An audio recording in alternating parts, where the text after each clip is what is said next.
एक दिन एक राजा नदी के किनारे टहल रहा था। उसकी नजर एक भोले भाले व्यक्ति पर पड़ी जो रेत से छोटे छोटे घरौंदे बना रहा था। उत्सुकतावश राजा ने पूछा, यह तुम क्या बना रहे हो?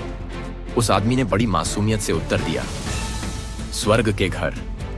राजा को यह सुनकर आश्चर्य हुआ। क्या इन्हें बेचते भी हो?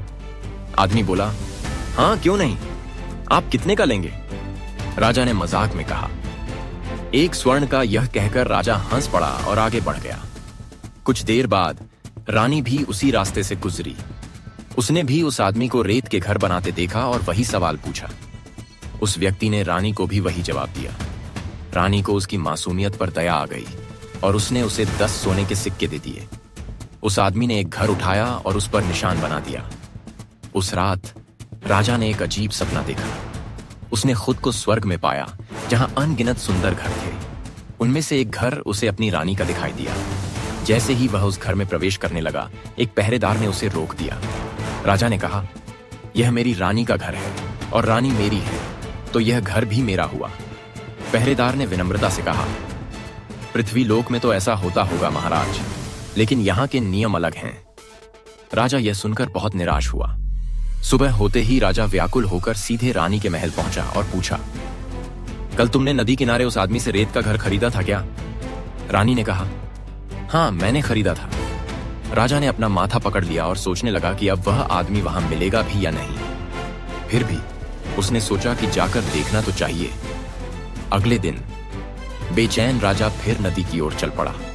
आज वह घूमने नहीं बल्कि उस भोले आदमी को ढूंढने निकला था। कल की खुशी की जगह आज उसके दिल में एक बेचैनी थी। वह मन ही मन प्रार्थना कर रहा था कि काश वह आदमी उसे फिर मिल जाए।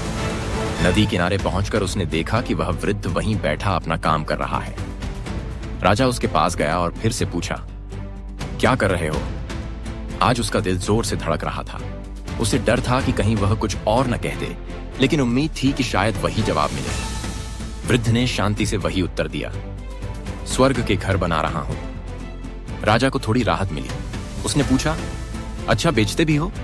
वृद्ध ने उत्तर दिया, हाँ हाँ मैं बनाता भी हूं और बेचता भी हूं। राजा ने जेब में हाथ डालते हुए पूछा, कितने का है? इस बार वृद्ध ने मुस्कुराते हुए कहा, आपके पूरे साम्राज्य का। राजा हैरान रह गया।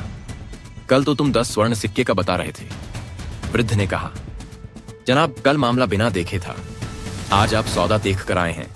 यह सुनकर राजा वृद्ध के पैरों पर गिर पड़ा। निष्कर्ष, असली मामला तो बिना देखे उस परमात्मा में संपूर्ण विश्वास का है। अगर वह पहले दर्शन देने लग जाए तो हर कोई उसकी भक्ति करने लगे। सनातन धर्म की ऐसी ही रोचक कहानियों के लिए हमारे चैनल को लाइक, शेयर और सब्सक्राइब करें।